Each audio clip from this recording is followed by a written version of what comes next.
असं आहे की एकतर उष्णता आहे, त्याचबरोबर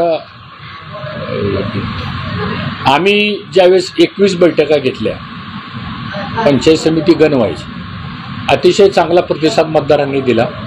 कुठल्याही बैठकीला आम्हाला माणसं कमी होती असं काही जाणवलं नाही.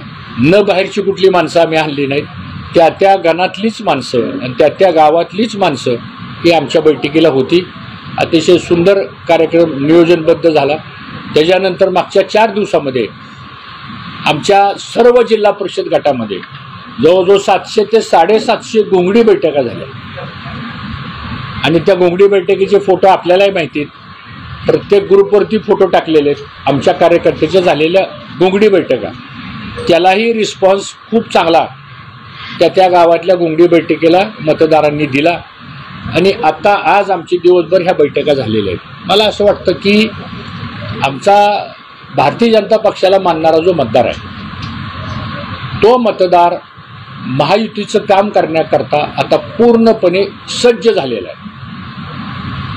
पूर्णपणे त्यांची मानसिकता ठरलेली आता आणि हे होमवर्क करणं भारतीय जनता पक्षाचा एक कार्यकर्ता म्हणून ही नेतृत्व म्हणून माझी पण जबाबदारी होती आणि म्हणून महायुतीच्या उमेदवाराला जास्तीचं मतदान आपल्या भारतीय जनता पक्षाचं कसं होईल या पद्धतीचा प्रयत्न आम्ही सुरू केलेला आहे आणि त्याला मोठ्या प्रमाणात यश प्राप्त होईल असं मला वाटतं.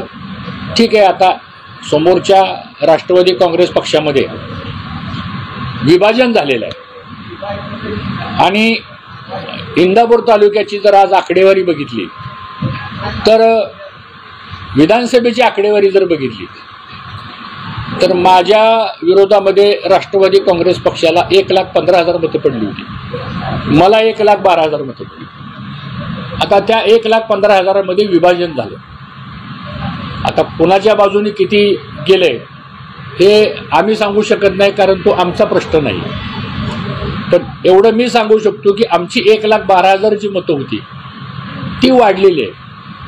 ती कदाचित 1,25,000 1,30,000 पर्यंत आमचा भारतीय जनता पक्षाचा मतदाराचा क्वांटम हा वाढलेला आहे आणि तो इंटॅक्ट आहे.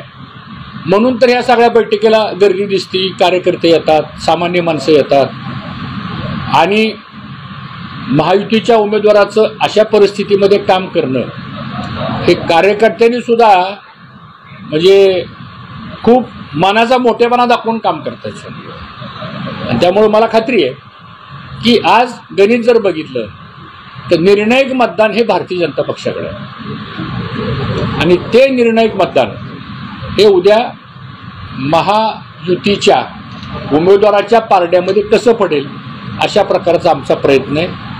दुसऱ्या बाजूला 2 राष्ट्रवादी झाल्यामुळं त्यांच्या मतामध्ये किती विभाजन झालेलं आहे आणि जास्तीत जास्त त्या राष्ट्रवादीमधलं मतदान अजितदादा पवारांचा जो राष्ट्रवादी पक्ष आहे आणि त्यांचे जे इथले आमचे लोकप्रतिनिधी आहेत दत्तात्रय भरणे किंवा त्यांचे जिल्ह्याचे अध्यक्ष प्रदीप गारटकर ते पण आता कसोशीनं प्रयत्न करतात की त्यातलं जास्तीत जास्त मतदान हे उमेदवाराला कसं मिळेल ह्या दृष्टीने त्यांचाही प्रयत्न चाललेला आहे.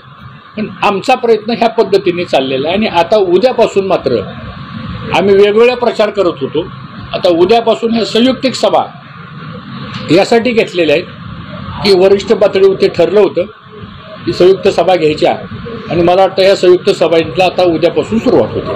आता निवडणूक आहे म्हणल्यानंतर कोण काय बोलेल, बरं मी काय आता उमेदवार नाही आहे आणि मला असं वाटतं की आता प्रचाराला आल्यानंतर काही ना काहीतरी बोलावंच लागतं.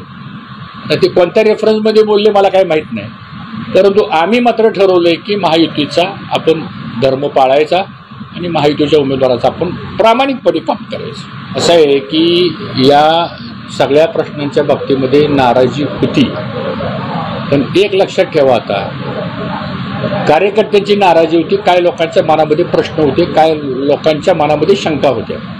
मग ते ग्रामपंचायतीवर झालेल्या कारवाई असतील, जिल्हा नियोजन विकास मंडळामधून निधीचा प्रश्न असेल किंवा बऱ्याच ठिकाणी काही शासकीय अधिकाऱ्याकडून काही कार्यकर्त्यांना नाहक त्रास झाला असेल, अशा बऱ्याच गोष्टी होत्या. पण एक लक्षात ठेवा, ते सगळे प्रश्न मांडले ना, हे ज्यांच्यासमोर मांडायचे होते ते मांडले कोणाचे फोन येत होते, काय होत होते, हे सगळ्या गोष्टी झाल्या आणि त्याच्यावर समर्पक उत्तर अजितदादा पवारांनी पण दिली आणि उपमुख्यमंत्री देवेंद्र फडणवीस साहेबांनी सुद्धा दिली.